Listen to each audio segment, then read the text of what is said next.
2 Coríntios 2. Eu vou ler 2 versículos com você apenas. Quem ama a palavra de Deus, diga amém. Diga, eu vivo pela palavra. Diga, o justo vive pela fé.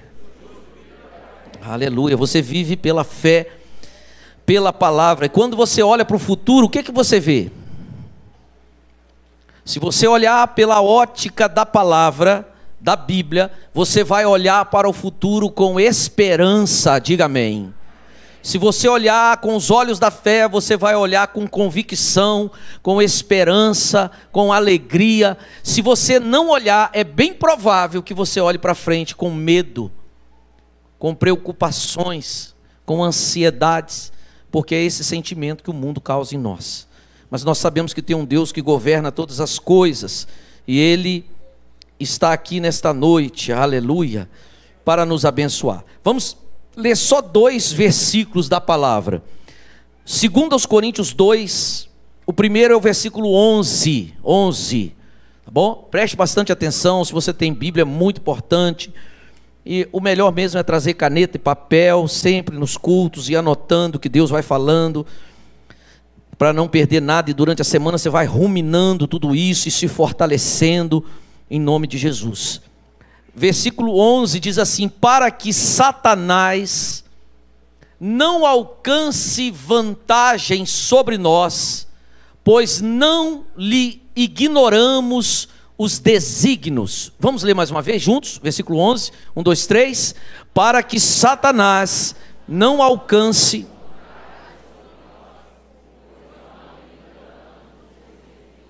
Esse é um versículo. E o segundo é o 14, a parte A desse versículo somente, eu vou ler. Eu poderia ler todo o contexto, mas eu vou ficar na parte A. Diz assim, ó: graças, porém, a Deus, que em Cristo sempre nos conduz em triunfo. Diga aleluia. Vamos juntos mais uma vez? Graças, porém, a Deus, que em Cristo sempre nos conduz em triunfo. Só as mulheres, vamos lá? Graças, porém, a Deus, que em Cristo sempre nos conduz em triunfo. Os homens. Graças, porém, a Deus, que em Cristo sempre nos conduz em triunfo. Diga, Deus sempre me conduz em triunfo. Agora deixa eu explicar isso aqui direitinho para você entender. Essa palavra triunfo aqui, o que acontecia no contexto desse versículo? Porque você pode estar dizendo assim, pastor, mas eu tenho muitas derrotas, eu tenho muitas lutas, muitos sofrimentos. Como que Deus em Cristo sempre me conduz em triunfo? Então, vamos aqui comigo. Primeiro lugar, essa palavra triunfo, Roma, os exércitos romanos, eles eram feitos por muitos bárbaros, não era só romano. Aquelas capas, aquela roupa bonita era o uniforme, mas por debaixo daqueles uniformes tinham muitos mercenários. E Flávio Joséfo, que é um historiador, não é crente, ele é historiador, ele diz que no ano 70, se não me falha a memória, Roma foi sitiada, foi cercada, e muitos judeus, para fugir do cerco, que durou muito tempo, pulavam o muro e corria. E foi dito que os judeus engoliam ouro e coisas de valor para ver se salvava. Esses mercenários pegavam estas pessoas, e sabe o que eles faziam? Abriam da cabeça até embaixo, como se estivesse abrindo assim um embrulho, um bicho, e procurando o ouro. Você já imagina como que é. A barbaridade era tão grande, praticada por Roma, que faltou árvore para crucificar e queimar cristãos, judeus, o povo de Deus. Muitas vezes na história, eram quilômetros e quilômetros. Se você andasse à noite, a iluminação era de fogo colocado por esses bárbaros romanos. Então não pense que os exércitos eram só cidadãos santos, não, eram pessoas bárbaras, terrível. E quando Roma invadia os países, as milícias romanas, as nações que sabiam que Roma estava marchando, eles tremiam de medo, desmaiavam e já sofriam de antecedência, porque sabia que a milícia romana era a arma mais perigosa, letal, de escravidão, de destruição e de morte que existia no mundo antigo. Os romanos, quando ia a legião, aquela nação já sabia do que ia acontecer, e eles saíam nas suas campanhas de verão, nas guerras, e eles voltavam para Roma.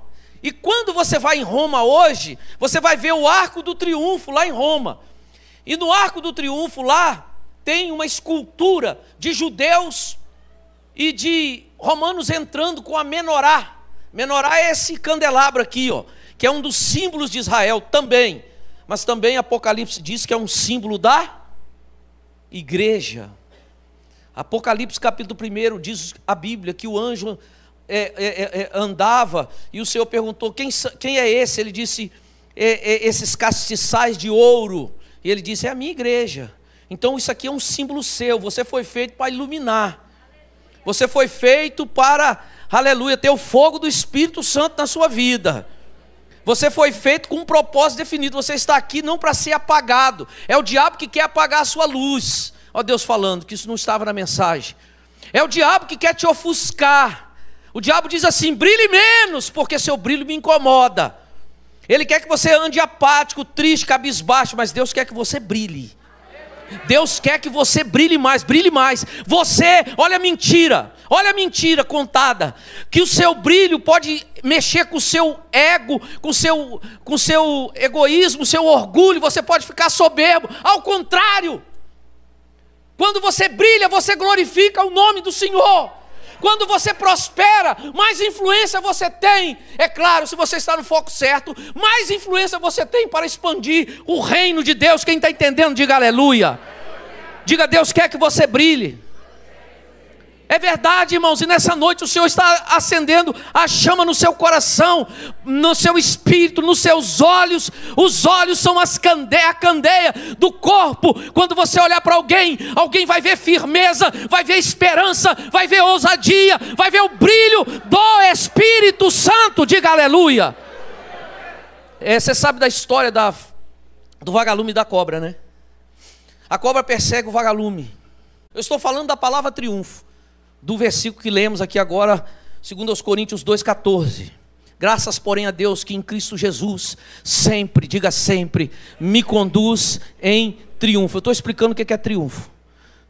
E aí, quando o general romano voltava, ele montava num cavalo branco e fazia aquele cortejo em toda Roma, passando pelo Coliseu, por toda aquela região ali, e todo o povo vendo.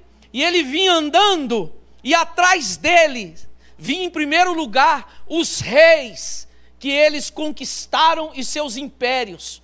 Não era só o povo, tesouro, vinha ouro, vinha trazendo as joias, e toda Roma vinha, que seria apresentada ao imperador, mas também vinha os reis, os presidentes, os ministros, pessoas importantes, pessoas que aterrorizaram o mundo naquela região. E agora o imperador montado, o general naquele cavalo, atrás dele, geralmente nu, completamente despido, acorrentado, descabelado, uma pessoa que andou vestida de glória, com ouros, com roupas finas, agora pior que um mendigo. Então ele vai entrando ferido, machucado, despedaçado, dizendo, fui conquistado, fui dominado. E a glória daquele general era muito grande, e ele recebia tesouros, era aclamado. Esse é o contexto da palavra triunfo, exatamente este. Só que aqui está falando do triunfo de Jesus. Então ele está dizendo para nós aqui, que o conquistado não é o rei ímpio, o conquistado é você e eu. Só que aqui você não entra despedaçado, mas você entra como filho do rei. Você entra bonito, perfumado, para a glória do nome do Senhor. Pastor, onde está isso? Então vamos aprofundar mais um pouquinho, que a gente tem tempo.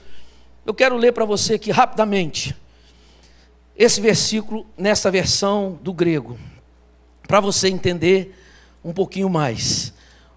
A primeira parte do versículo 14. A Bíblia, a palavra de Deus que você ama, diga amém. Se manifeste, diga glória a Deus. Que você ama e vive por ela e que te abençoa, te prospera. Ela diz assim: no Messias, em Cristo, Deus nos leva de lugar em lugar, num desfile de vitória perpétua. Por meio de nós, Ele traz o conhecimento de Deus. Aí ele vai dizer mais. Deixa eu te falar o contexto. Eu falei triunfo, deixa eu te falar o contexto, para você entender. Paulo está dizendo assim, que quando Paulo chegou em Troade, as portas não se abriram, escancararam para ele pregar o evangelho. Ele chega em Troade, as portas estão abertas, facilidade, gente sedenta, igual aqui, aleluia. Fala para o seu irmão, tem muita gente para você pregar. As pessoas estão sedentas, precisando da sua mensagem pelo WhatsApp, pelo Facebook, pelo Instagram, pessoalmente, nos púlpitos. Tem muita maneira de pregar. Aí Paulo diz assim, eu cheguei em Troade, estava tudo aberto para pregar a mensagem do Messias. Muita abertura, mas eu não encontrei Tito. Eu procurei ele em Troade, mas eu não achei. Então eu fiquei muito preocupado, porque eu não tinha informação de vocês, Corinto, e nem de Tito. Então o que Paulo faz? Ele sai procurando, diz a Bíblia no versículo de número 12 e 14. Ele sai procurando. Eu fui para Macedônia procurar Tito, e procurando alguma notícia para me, a palavra é tranquilizar. Eu queria saber sobre a igreja, e eu queria saber sobre o líder Tito. E aí eu viajei, saí de Troade, fui para Macedônia. Quando chegou em Macedônia, graças a Deus, diga graças a Deus. Ele diz, graças a Deus, eu consegui o que eu queria. Recebi notícias e fiquei tranquilo. E aí ele começa o 14.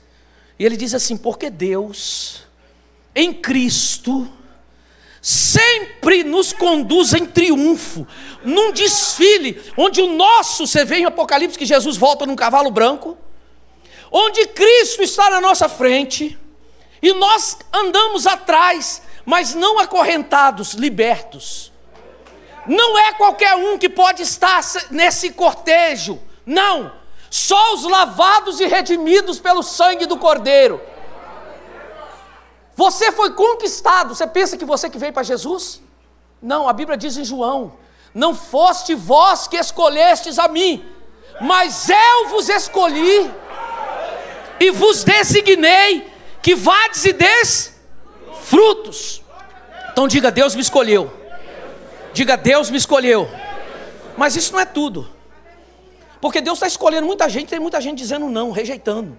Se você ler João capítulo 1, versículo 8, eu acho, João, Evangelho de João, versículo 1, põe na tela, versículo 8, a Bíblia diz assim, mas todo aquele que me recebe, aleluia, não é o 8, mas acha aí, 4, capítulo 1 de João, é fácil, acha aí, 12, eu vou achar então,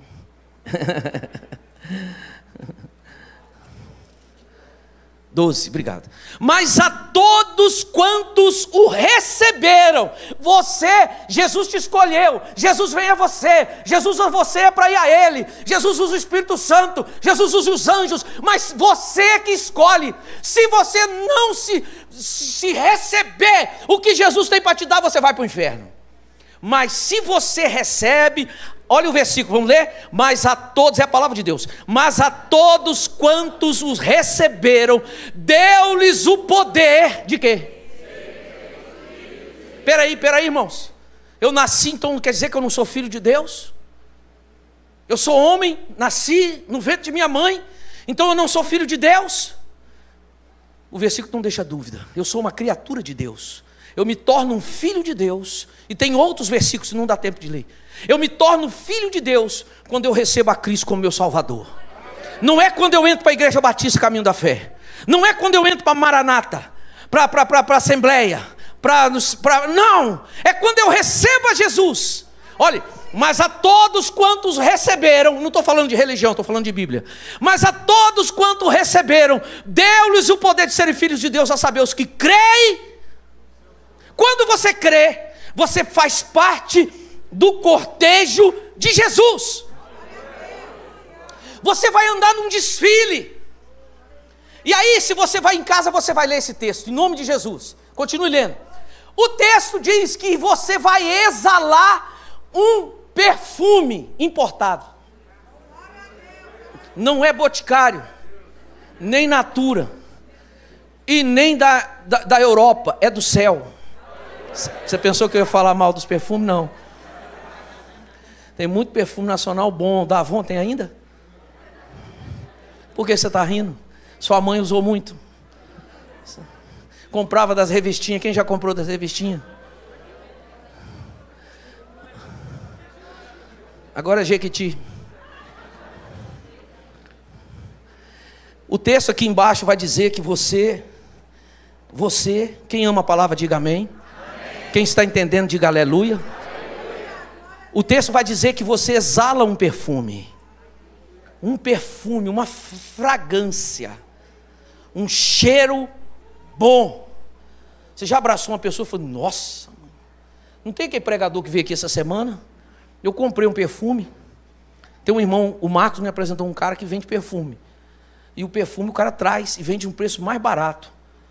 Aí eu comprei o perfume e não levei para casa, ficou no meu gabinete. Quando eu estava passando na porta ali, eu parei, eu estava com pressa e falei assim: não vai dar certo esse perfume ficar aqui, vou levar. Mas eu fui, não peguei. Quando eu estava aqui, estava o Cid Guerreiro, pregando. Ele é magrinho, né, e tal, cabeludo. E pregando, ele é uma benção, aquele irmão. Ele é humilde, ele é uma benção mesmo. Eu gostei demais dele. Uma pessoa assim, cheia de Deus mesmo. Assim, ele tem um amor por almas, assim, que é um negócio. É gostoso de conversar com ele. E sabe, irmãos, tem uns cantores, uns artistas, uns pastores, que é só misericórdia.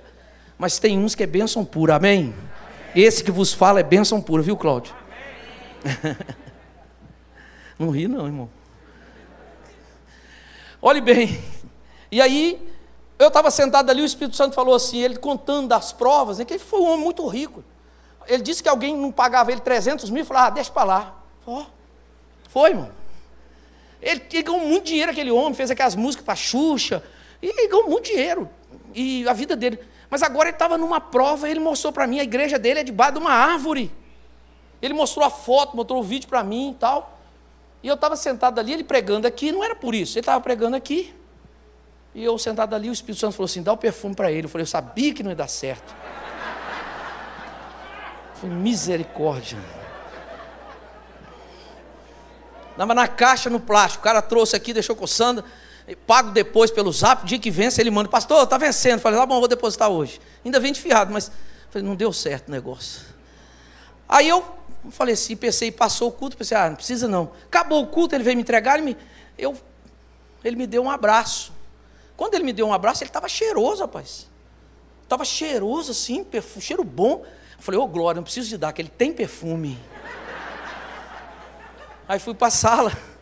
Quando chegou na sala, eu contei isso para ele. Falei: ô irmão, não tem jeito não, Jesus mandou te dar o meu perfume. Leva, irmão. Mas quando você abraça uma pessoa cheirosa, é bom. Eu só estou falando isso tudo por causa disso. Ou não? Sim ou não? Quando quem é casado, diga aleluia. Quando você abraça a sua mulher assim, ela está cheirosa, é bom? Você até aperta mais um pouquinho, amém? Ela fala: me solta. Não. Não é assim? Quem namora? Não é para abraçar, viu? Fique longe. Espere o tempo. O texto diz que nós exalamos um perfume, uma fragrância agradável, um cheiro bom. Olhe bem, irmãos, o texto, você vai ler em casa. Quando ele fala que nós estamos no desfile, num triunfo eterno, Jesus montado num cavalo branco, olha a figura, entende? Pense isso no futuro, quando Jesus voltar com seus anjos, em glória. Pense, irmãos, e aí nós espiritualmente estamos num cortejo hoje com Jesus, e exala em nós um perfume, e o texto é muito interessante, porque o texto diz assim: é um perfume, uma doce fragrância que sobe até Deus. Isso que é importante. A nossa vida nos pés do Senhor é um cheiro. Pensa no sacrifício. Por que que Deus mandava matar um animal e pôr fogo? O sacerdote tem ligação com esse texto. Está entendendo? Quando o sacerdote queimava aquele animal, aquele sacrifício tinha um poder de perdoar os pecados da pessoa. A pessoa pecou, ela queria perdão, o que ela fazia? Sacrifício. Só que esse sacrifício perdoava o pecado, mas não mudava a natureza da pessoa. É diferente do sangue de Jesus. Jesus age por fora e age por dentro. Hoje, a nova aliança é maior, é melhor e é para sempre. É imutável, irrevogável. Diga aleluia. Quem é advogado sabe o que eu estou falando.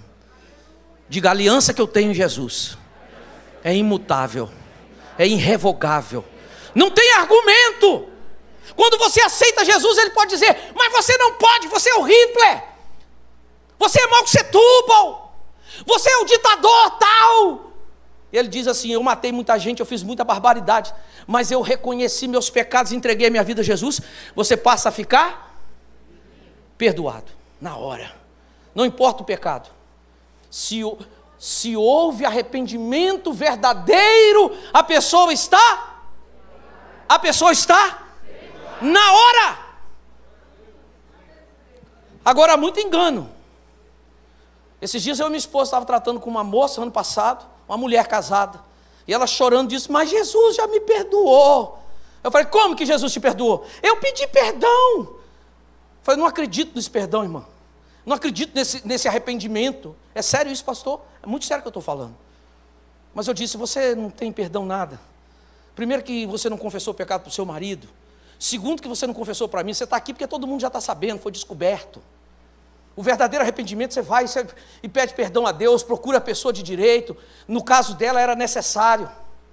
Não é tudo que, não pense coisa, entende? Mas é necessário. O verdadeiro arrependimento tem mudança de vida. O verdadeiro arrependimento, estou arrependido mesmo, tem quebrantamento. Tem arrependimento, você chora e fala: Senhor, que vergonha, eu não quero fazer isso mais. É assim. Esse texto diz, irmãos, que nós temos para com Deus. Deus olha para nós, irmão, não importa o que você fez, quem você foi. Cada um tem uma história. Não importa. Quando Deus olha para nós, nossa, que cheiro bom.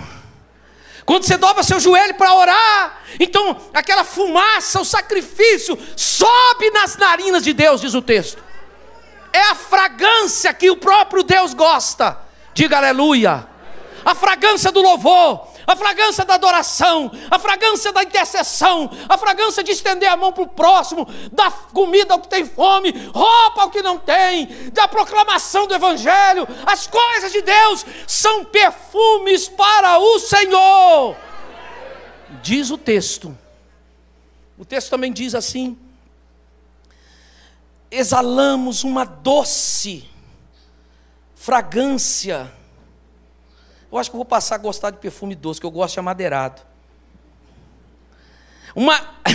Uma doce fragrância sobe até Deus e é reconhecida pelos que trilham o caminho da salvação. Eu estou lendo aqui do 14 e o 15, irmãos. Irmãos, você exala um perfume. Agora preste atenção. Olha, vem uma revelação profunda aqui. Um perfume que Deus sente o cheiro. Diga aleluia. Dá um glória que ele sente o cheiro, vai. Ele é meu filho me glorificando, oh glória. Ele sente, diz a Bíblia, prazer. Olha bem. E esse cheiro que você exala de Cristo é reconhecido pelos santos. Diga amém. É reconhecido pelos que trilham o caminho da salvação. Um aroma com agradável cheiro de vida. Cheiro de vida. Você chega, você ministra vida.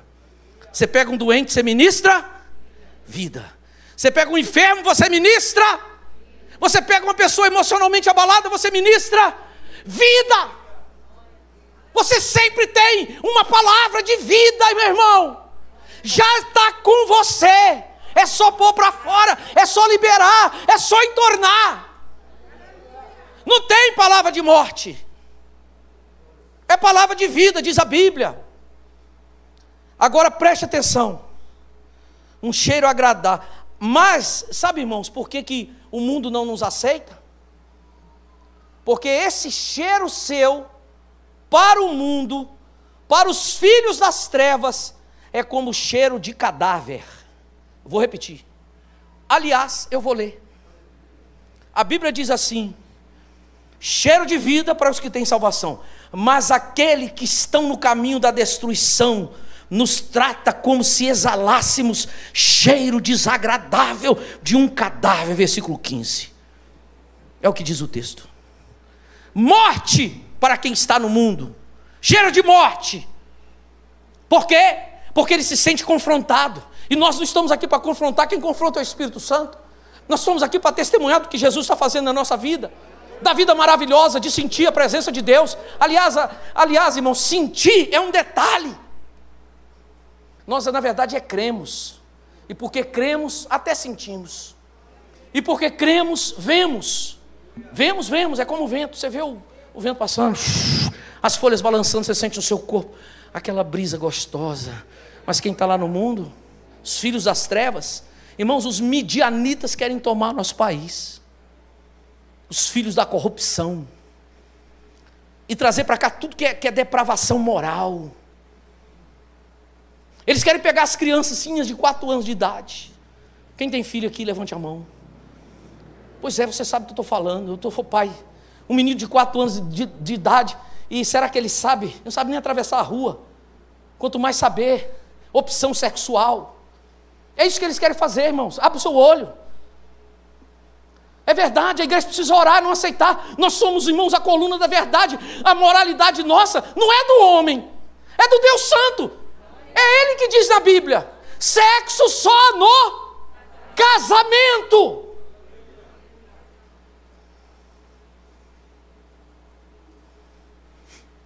Sexo só no casamento. São os princípios. Hoje um jovem nosso, quando fala que é virgem, ela fica constrangida de dizer na escola. Um casal quando diz assim: não, nós não transamos mais. Então ela fica constrangida pelo meio. Mas, irmãos, nós temos que brilhar para a glória de Deus. É as trevas que precisam estar constrangidos. Porque se nós honrarmos a Deus, Deus vai nos honrar sempre. Deus vai nos honrar. Diga: eu estou no desfile. E agora, para encerrar, ele diz: para que Satanás não alcance, versículo 11. Nós estamos num desfile. Nós estamos envolvidos com as coisas de Deus. Nós temos palavras de vida, amém? Palavra de vida, palavra de vitória, palavra de sucesso, palavra de Deus. Estamos exalando perfume. Estamos aqui para fazer a diferença. Aí ele diz assim: mas preste atenção. Para que Satanás, quem? Não alcance vantagem sobre vocês, não lhes ignores. Põe o versículo 11, capítulo 2, 11. Não lhe ignores os desígnios. Diga vantagem, diga ignorar e desígnio. Capítulo 2, versículo 11, põe na tela. Vamos ler comigo, porque... Não, é 2 Coríntios 2. Põe na tela, é importante. Para que, vamos comigo? Vamos lá juntos, 1, 2, 3.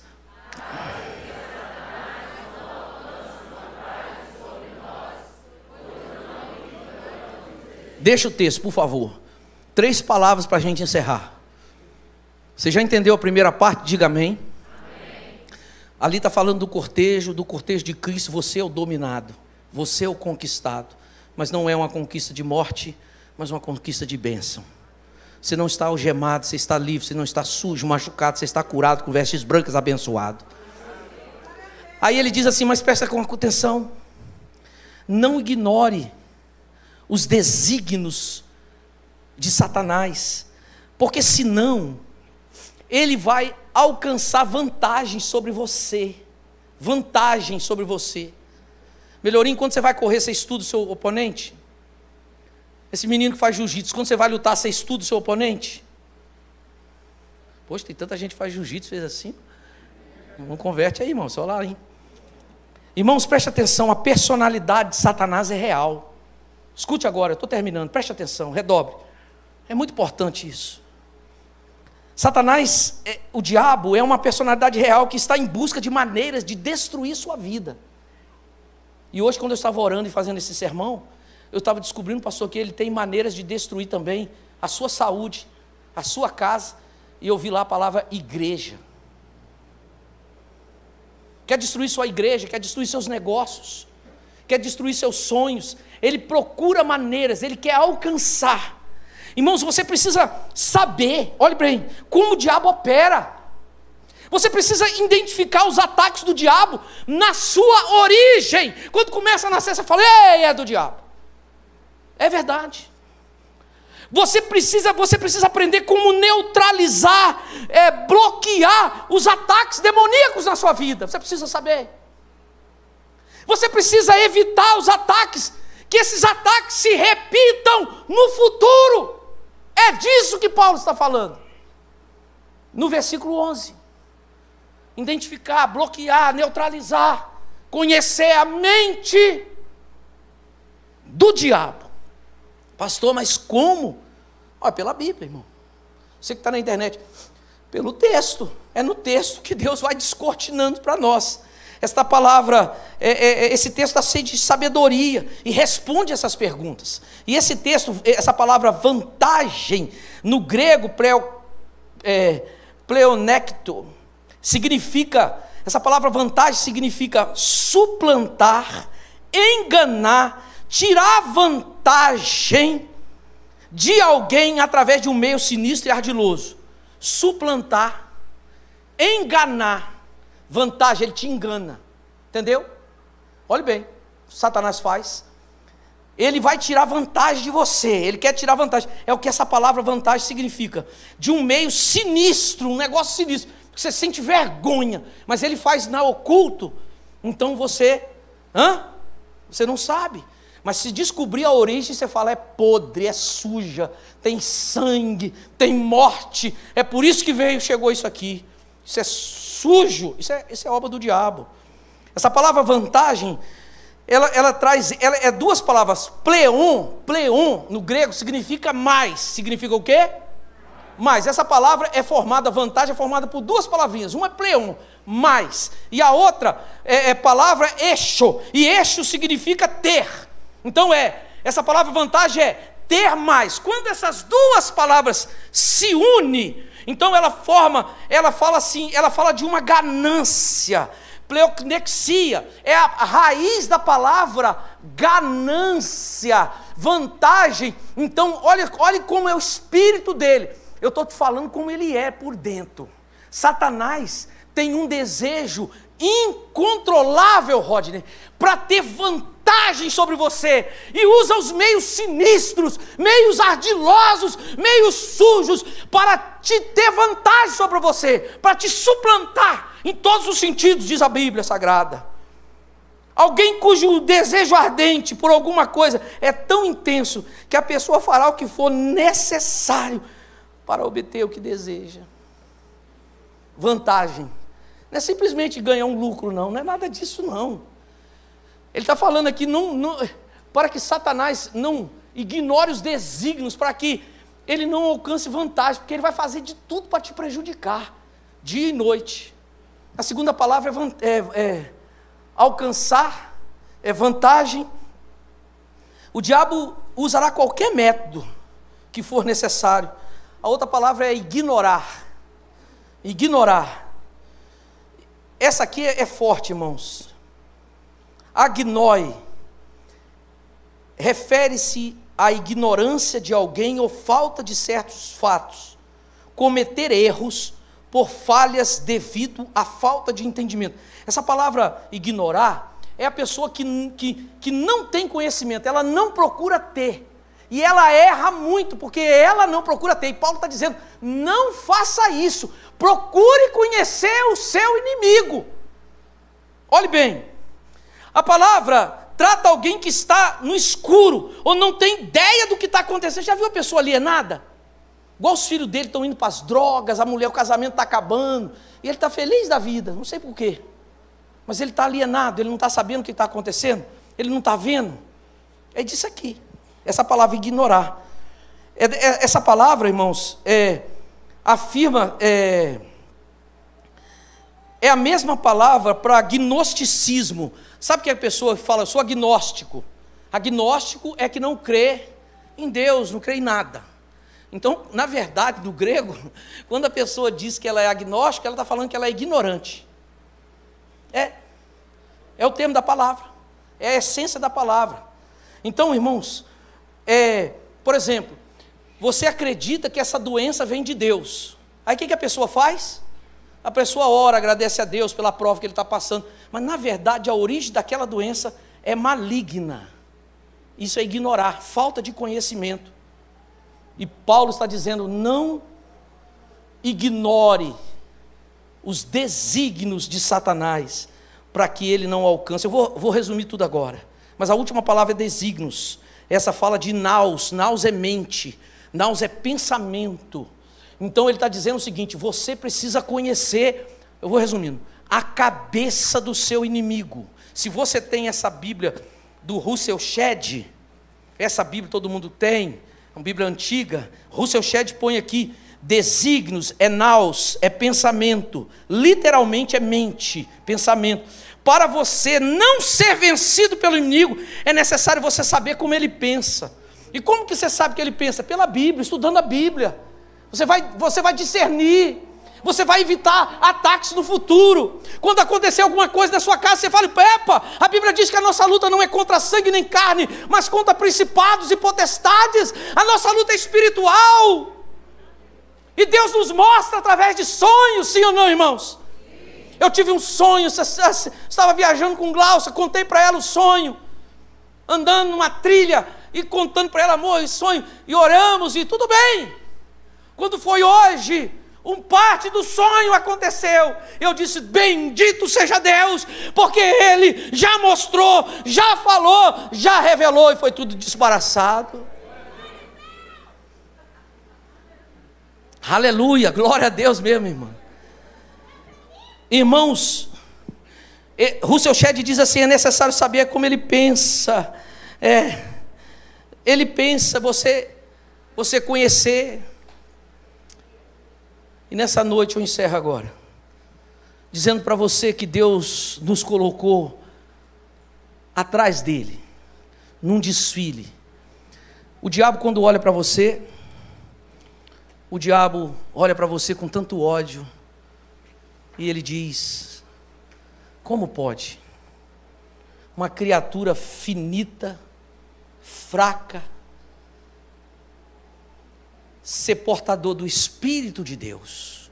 Irmãos, nós temos honra. O diabo é invejoso, o diabo é o pai da inveja, amém, irmãos? O diabo é o pai da inveja, sim? Pai da inveja, ele é invejoso. Primeiro ele invejou a Deus, e depois ele inveja você, ele te odeia. Eu estou te revelando o pensamento dele. Ele é irrecuperável, irrecuperável. Você pensa, eu já pensei isso, ingênuo, até conhecer a Bíblia. Podia que o Satanás podia se arrepender, né? Podia se arrepender e virar uma coisa boa, a vida da gente ia facilitar. Mas quando você estuda a Bíblia, você vai ver que ele é irrecuperável. Ele é tão mau que nós nem conhecemos, a natureza dele é a coisa ruim. Quando ele olha para você, ele sente raiva de você, Patrick. Ele te odeia, ele quer acabar com o seu futuro, meu filho. Ele quer acabar com a sua vida, com a minha, com essa igreja, mas está quebrado e queimado. Ele quer destruir sua casa, seus filhos, ele quer, é isso que ele quer. Ele trabalha 24 horas para isso. É você que é o alvo dele. Pastor, que é verdade. Nós não ignoramos os desígnios, nós sabemos como ele pensa. É por isso que nós clamamos o sangue de Jesus. Nós estamos num desfile, e Jesus está na frente. Não saia de trás dele não. Deixe Jesus na frente, e ande em vitória. Diga aleluia. Diga, ande em vitória. Quem está chorando, Continue andando, porque o choro pode durar uma noite, mas a alegria vem pela manhã. Aleluia. Aleluia. A palavra diabo, dia, é uma preposição. Diabo não é nome. Diabo, o nome dele é Lúcifer, Satã, Satanás. Diabo é o que ele faz. É dessa palavra diabo que vem a palavra balística, bala de revólver. Vem dessa palavra diabo. Essa palavra diabo significa, quando a Bíblia fala o diabo, seu adversário, ela está falando assim, aquele que joga flechas, não assim, melhor, né? Assim é lança, né? Aquele que joga flechas. Analise a palavra depois. Pega um sermão meu que eu falo sobre ela. Joga flecha. A gente conhece como ele faz. Quando eu fui orar, eu falei assim, meu Deus, isso ali foi um levante do diabo. Mas Deus é maior.